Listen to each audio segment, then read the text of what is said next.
Well, I'm back again. Hello.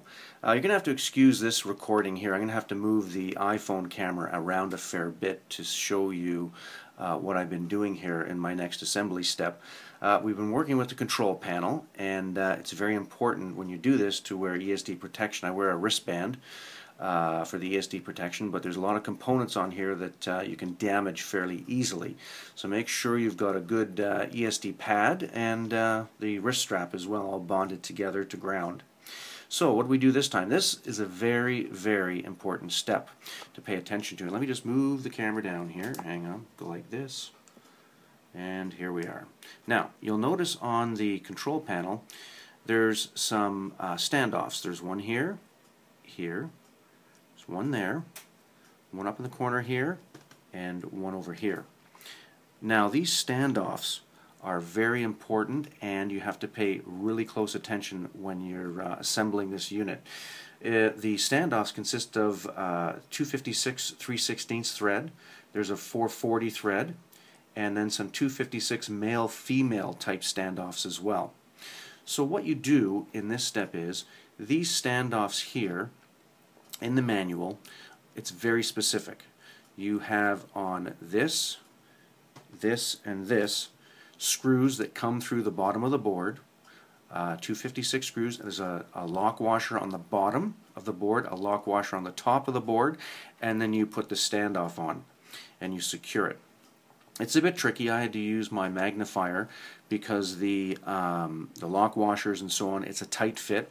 Over here there's a capacitor that they do say you have to move a little bit out of the way to get this standoff in, and that's no problem. It moved just fine. I had no problems at all with that. Now the back of the board, I'm just going to flip it over here. You've got to pay close attention. There we go. Because on the back of the board here, you've got a screw here which is attached to a standoff, a screw over here which is attached to a standoff, and one here. Over in this corner, you don't put a screw. You put what they call a male-female standoff here. And it's kind of a hex-headed attachment, and you got to make sure you put that there. Over here, you'll see another standoff, and that's not a 256, it's a 440 type of a male-female standoff. So it gets a bit tricky here, and for these hex head, I call them hex head anyway, standoffs, I'll use a type of wrench like this, and it's got an angle on it as well, and it kind of helps to tighten these down. But what they want you to do, let me just flip this back over again. Elecraft is very specific in their instructions that you have to have a lock washer on the top and the bottom, and they give you a procedure once you're done mounting all these standoffs, was putting a right edge from this corner to this corner, or a flat metal edge, sorry, and from this corner to this corner. You have to make sure that that metal edge doesn't touch the LCD screen. If it does, when you do the rest of the assembly, it will crack this LCD screen. These standoffs have to be above the LCD. The reason they may not be above is because you've forgotten a lock washer. Now, one of the things I do to help that out is when I'm assembling just these three units here, I just take out the amount of hardware that's needed. So when I'm done, if there's a lock washer hanging around, I know I forgot one somewhere. Also with this 440 I do the same, and that way if anything is left over, then I know something's wrong. The other thing that Elecraft asks you to do is to double check at the very end of all the assembly of these standoffs. I know a lot of people go, yeah, you know what, I got them all. I didn't have anything left over and everything's on. Well, you know what, to take the 2 minutes to do the double check of the lock washers on both sides and the proper standoff and so on, and to do the measurement from corner to corner with a nice flat edge is very important. You don't want to have to find out the hard way that you've forgotten a component when the LCD cracks on the control panel.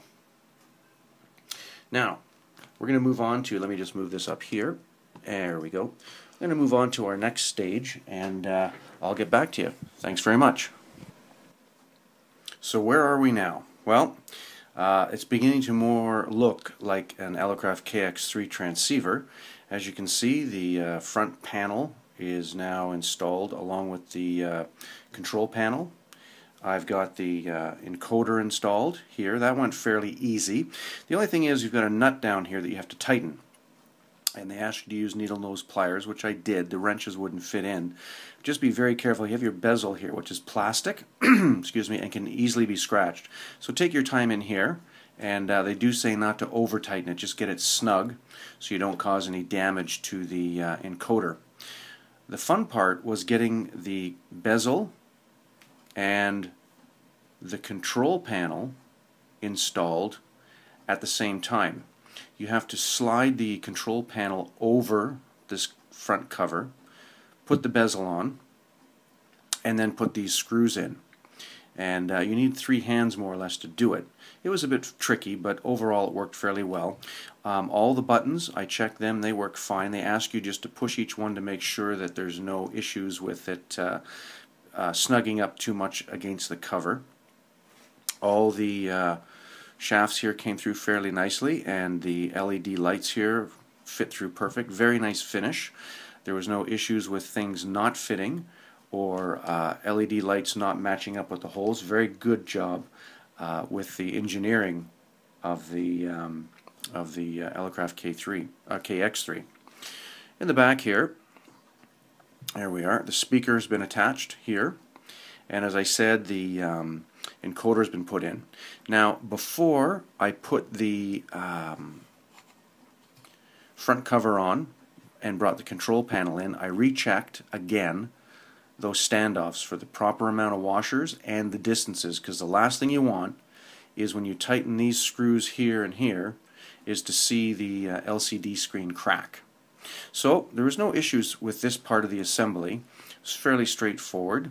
Just read the instructions carefully, make sure you get the right screws for in here, and down in this part of the bezel there's a countersink, and a 440 screw goes in there. That's where you had the 440 standoff underneath on the control board. That's where that goes in. So we're off to our next step, and we'll talk to you in a few minutes, maybe 45 minutes. Bye now.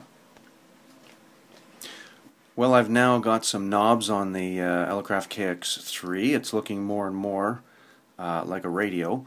What I did here was I put on the smaller little tuning knobs here. They just push on, but they do suggest that as you push these knobs on, that you support it in the control panel at the back as you're pushing to not cause any damage to the control board. The VFO knob went on just fine, and there's a felt washer in behind the knob that gives you a bit of friction and so on as you tune. And the adjustment is the VFO knob adjustment up and down. And they suggest just slide the VFO knob on for now and tighten the Allen screw and do the adjustments later. Also at the back here, you'll notice that there is a battery retainer and a shield that was put on. That went on no problem. The only thing you have to pay attention to is this screw here is a 440/316. This one over here is a 532 screw. So don't try and put either screw in either hole. You'll end up stripping one of them. And on the back of this retainer, when you're doing the assembly of the retainer, there is a plastic standoff that's installed on this retainer. It's right here. You'll see a little dimple up here. Well, it's underneath that dimple and just rests on the control board. Just be careful. They say when you're putting that on, just to tighten it so that the flat washer or the lock washer becomes flat and stop, or else you're going to strip that plastic standoff. One of the issues, or two issues I ran into here, was the side panels. They were installed, and I noticed after this side panel was put on, right here where the front panel and side panel meet, the seam, I noticed that this panel here was coming out toward this way. So I had to take this off and push in the tabs on this screw and this screw. There's a tab behind there that these screw into. That was a little tricky because the control board's installed, and it has to be done very carefully. Now it fits nice and flush. The only other thing, it wasn't an issue, but I noticed that on there's a microphone right here for the mic, sorry. Now in here, I don't know if I can see it, this camera doesn't have zoom, but this is your wiring here. There is a yellow wire, and it's on the outside of the connector. I mounted it so that the yellow wire did not touch. If you have this yellow wire over toward this front panel piece here, that wire will actually touch this panel.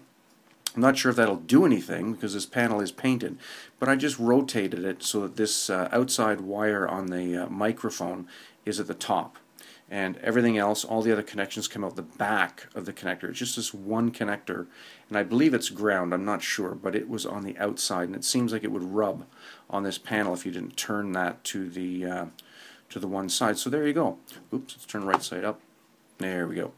And there's the progress so far. The knobs are on, the VFO knob and the side panels, and the what they call the battery retainer here at the back with this shield, and that went on fairly easy as well. It's just a stick-on piece. You just have to, they give you some lines that you have to line it up with so that you get it on correctly, and that's it. So now we're going to work, I think we're working on the feet of the bass and maybe even getting the RF board in next, but I just wanted to show you some of the issues I had here at the back with the microphone and the side panel before I got going with the RF board, as it would cover the microphone up. So anyway, we'll be back in a few minutes with more progress.